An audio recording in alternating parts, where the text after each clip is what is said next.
Hello friends, welcome to NithishFamily. 100 day weight loss challenge 83rd day vlog தான். So 83rd அப்படின்ற போது lower body ஒரு exercise தான் இன்னைக்கு வந்து. So எப்பவுமே exercise அப்படின்றது warm up பண்ணிட்டு full body workout, அதுக்கப்புறம் lower body கூடிய exercise, அதுக்கப்புறம் எப்பயும் போல straight plan, elbow plan, cobra pose, balasana எல்லாம் பண்ணிட்டு தான் கடைசியாக நீங்கள் cool down பண்ணணும்.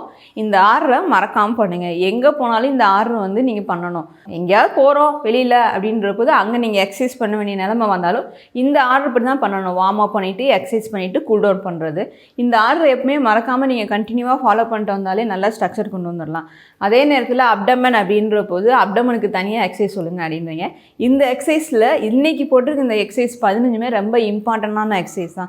எல்லா விதமான தொப்பையும் சரி நம்ம கோர் மசில்ஸை ஸ்ட்ரென்தன் பண்ணுறதுக்கும் இந்த எக்ஸசைஸ் ரொம்ப ஹெல்ப்ஃபுல்லாக இருக்கும். வாரத்தில் 3 நாள் பண்ணாலே போதும். 3 to 4 நாள் வந்து அப்டமனுக்கு பண்ணாலே போதும். அப்டமனுக்கு பண்ணும்போது ஃபுல் பாடி எக்ஸசைஸும் பண்ணி தான் பண்ணணும். அப்படின்னா தான் உங்களுக்கு ரிசல்ட்டு கிடைக்கும். அதே மாதிரி கேலரி டெஃபிஷியன்சியில் உணவுகள் எடுக்கும் போது தான் உங்கள் அப்டமனும் குறைய ஆரம்பிக்கும். மெயினாக ஃபைபர் கண்டென்ட் அதிகமாக இருக்க உணவுகள் எடுக்கணும். ஃபைபர் அதிகமாக இருக்க உணவுகள் அப்படின்னாலே வேற ஒன்றும் இல்லை, காய்கறிகளும் பழங்களும் தான். அதுக்கப்புறம் சிறுதானியங்கள், இந்த 3 தான் மெயின். இதை நீங்கள் கரெக்டாக எடுக்க ஆரம்பிக்கும் போதே உங்களுக்கு வந்து கொஞ்சம் கொஞ்சமாக தொப்பை குறையிறது நல்ல டிஃப்ரென்ஸ் தெரியும். எதுவுமே ஸ்லோவான ஒரு ரிசல்ட் தாங்க வரும்.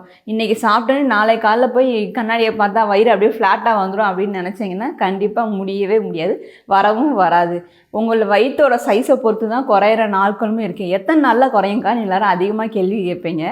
நீங்கள் போடுற எஃபெக்ட்டு, நீங்கள் போடுற எக்ஸசைஸு, நீங்கள் சாப்பிட்ற சாப்பாடு, ஹெல்த்தியான ஃபுட்டு, நீங்கள் காட்டுற பொறுமை, அதுதான் வந்து உங்கள் வயதை குறைக்கிறதுக்கும் ஒரு ஸ்ட்ரக்சர் கொண்டு வரதுக்கும் ரொம்ப ஹெல்ப்ஃபுல்லாகவே இருக்கும்.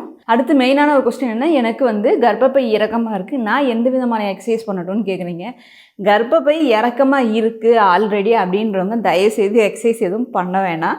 ரொம்ப அது வீக்காக ஆகிடும். நீங்கள் பண்ண வேண்டிய ஒரே எக்ஸசைஸ் அப்படின்னா வாக்கிங் போகலாம். அதுவுமே ரொம்ப ஸ்ட்ரெயின்ஃபுல்லாக பண்ண வேண்டாம்.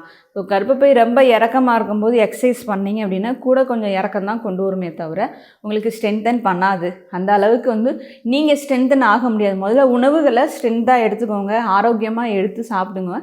கொஞ்சம் கொஞ்சமாக வாக்கிங் போய் கொஞ்சம் கொஞ்சமாக தான் நீங்கள் வந்து இன்க்ரீஸ் பண்ணணுமே. எடுத்தனுமே நீங்கள் எக்ஸசைஸ் பண்ணவே கூடாது. தயவுசெய்து யாரும் பண்ண வேண்டாம். ஸ்கிப்பிங் பண்ணுறதுனால கர்ப்பப்பை இறக்கம் வந்துருமான்னு கேள்வி கேட்குறீங்க.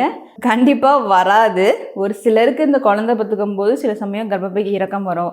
சரியாக கர்ப்பப்பையை கவனிக்கலை, சுத்தமாக மெயின்டைன் பண்ணலை, ஃபாலோ பண்ணலை, சத்தான உணவுகள் எடுக்கலை அப்படின்னா கூட கர்ப்பப்பை இறக்கம் வருமே தவிர ஸ்கிப்பிங் பண்ணாலோ ஓவராக எக்ஸசைஸ் பண்ணாலோ வந்து கர்ப்பப்பை இறக்கம் வருமானு கேட்டால் கண்டிப்பாக வரவே வராது.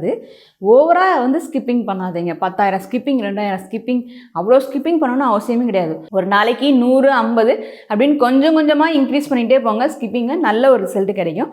ஸோ கர்ப்பப்பை அப்படின்றது நம்ம உடம்புல எல்லா பார்ட்டும் எப்படி முக்கியமோ அதே மாதிரி தான் கர்ப்பப்பையும் முக்கியம்.